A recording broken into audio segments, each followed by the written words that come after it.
Chapter 11. A Companion Picture.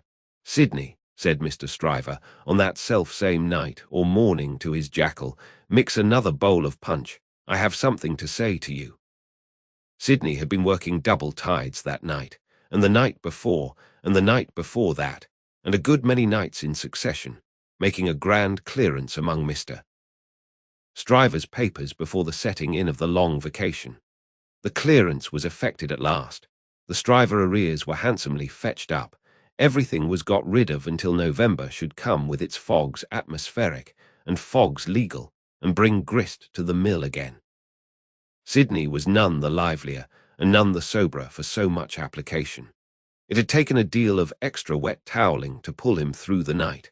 A correspondingly extra quantity of wine had preceded the toweling. And he was in a very damaged condition, as he now pulled his turban off and threw it into the basin in which he had steeped it at intervals for the last 6 hours. "Are you mixing that other bowl of punch?" said Stryver the portly, with his hands in his waistband, glancing round from the sofa where he lay on his back. "I am. Now, look here. I'm going to tell you something that will rather surprise you, and that perhaps will make you think me not quite as shrewd as you usually do think me. I intend to marry." "Do you?" "Yes, and not for money." "What do you say now?" "I don't feel disposed to say much. Who is she?" "Guess." "Do I know her?" "Guess." "I am not going to guess, at 5 o'clock in the morning, with my brains frying and sputtering in my head. If you want me to guess, you must ask me to dinner." "Well then, I'll tell you," said Stryver, coming slowly into a sitting posture. "Sidney, I rather despair of making myself intelligible to you, because you are such an insensible dog." "And you," returned Sidney, busy concocting the punch, "are such a sensitive and poetical spirit."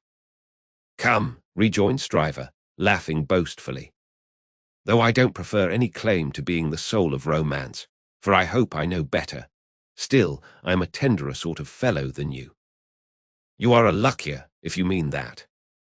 "I don't mean that. I mean I am a man of more. Say gallantry while you are about it," suggested Carton.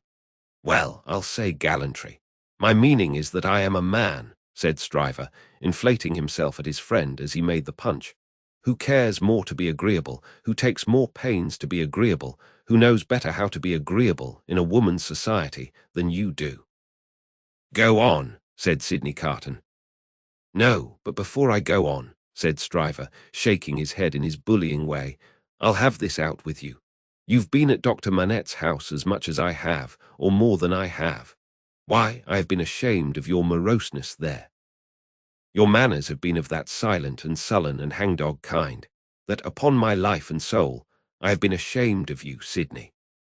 It should be very beneficial to a man in your practice at the bar to be ashamed of anything," returned Sidney. "You ought to be much obliged to me." "You shall not get off in that way," rejoined Stryver, shouldering the rejoinder at him. "No, Sidney, it's my duty to tell you, and I tell you to your face to do you good, that you are a devilish ill-conditioned fellow in that sort of society. You are a disagreeable fellow." Sidney drank a bumper of the punch he had made, and laughed. "Look at me," said Stryver, squaring himself. "I have less need to make myself agreeable than you have, being more independent in circumstances." "Why do I do it?" "I never saw you do it yet," muttered Carton. "I do it because it's politic, I do it on principle, and look at me, I get on." "You don't get on with your account of your matrimonial intentions," answered Carton, with a careless air. "I wish you would keep to that. As to me, will you never understand that I am incorrigible?" He asked the question with some appearance of scorn.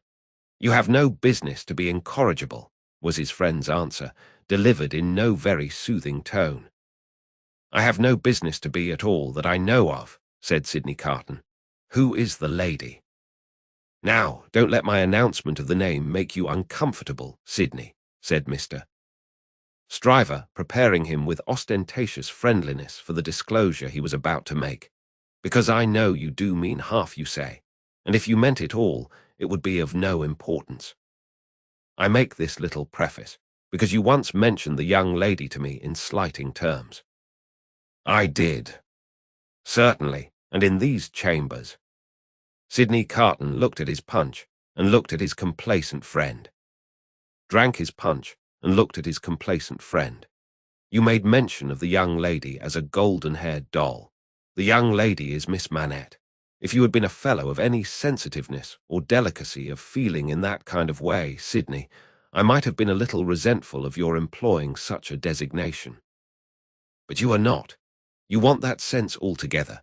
Therefore I am no more annoyed when I think of the expression than I should be annoyed by a man's opinion of a picture of mine who had no eye for pictures, or of a piece of music of mine who had no ear for music. Sidney Carton drank the punch at a great rate, drank it by bumpers, looking at his friend. Now you know all about it, Sid, said Mr. Stryver. I don't care about Fortune. She is a charming creature, and I have made up my mind to please myself. On the whole, I think I can afford to please myself. She will have in me a man already pretty well off, and a rapidly rising man, and a man of some distinction. It is a piece of good fortune for her, but she is worthy of good fortune. Are you astonished? Carton, still drinking the punch, rejoined, Why should I be astonished? You approve. Carton, still drinking the punch, rejoined, Why should I not approve? Well, said his friend Stryver, you take it more easily than I fancied you would, and are less mercenary on my behalf than I thought you would be.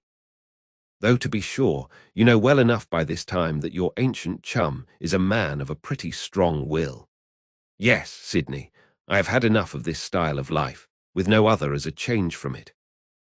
I feel that it is a pleasant thing for a man to have a home when he feels inclined to go to it. When he doesn't, he can stay away. And I feel that Miss Manette will tell well in any station, and will always do me credit. So I have made up my mind. And now, Sidney, old boy, I want to say a word to you about your prospects. You are in a bad way, you know. You really are in a bad way. You don't know the value of money, you live hard. You'll knock up one of these days and be ill and poor. You really ought to think about a nurse. The prosperous patronage with which he said it made him look twice as big as he was, and 4 times as offensive. Now let me recommend you, pursued Stryver, to look it in the face. I have looked it in the face in my different way. Look it in the face, you, in your different way. Marry, provide somebody to take care of you. Never mind your having no enjoyment of women's society, nor understanding of it, nor tact for it. Find out somebody. Find out some respectable woman with a little property, somebody in the landlady way or lodging-letting way, and marry her against a rainy day. That's the kind of thing for you. Now think of it, Sidney. I'll think of it, said Sidney.